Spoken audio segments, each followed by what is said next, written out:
នេះគឺជាដុំ Bluetooth ចំនួន 5.3 ប្រភេទប្រើភ្លើងទទួលសំឡេងបានច្បាស់កម្រិត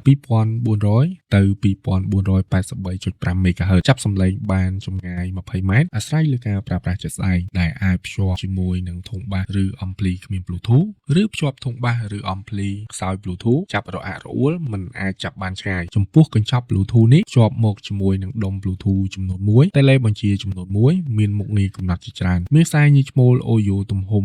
3.5 សម្រាប់ប្រើជាមួយនឹងរន្ធដោត AUX ចំនួន1និងខ្សែញីឈ្មោល RCA ក្រហមសចំនួន1 Bluetooth នេះមានមុខងារជាច្រើនដូចជាមានរន្ធដោត mic សម្រាប់ច្រៀងចំនួន1មានរន្ធដោត AUX in ចំនួន1មានរន្ធដោត AUX out ចំនួន1មានរន្ធដោត RCA ក្រហមសចំនួន1មានរន្ធ TF card ចំនួន1និងមានរន្ធ USB ចំនួន2សម្រាប់បងចង់បានអាចតាក់ទងមកកាន់ប្រអប់សារឬ Telegram ដើម្បីសាកសួរព័ត៌មានលម្អិតទិញឧបករណ៍នៅ P Shop មានធានាត្រឹមត្រូវប្រើដោយគុណភាពនិងទំនុកចិត្តខ្ពស់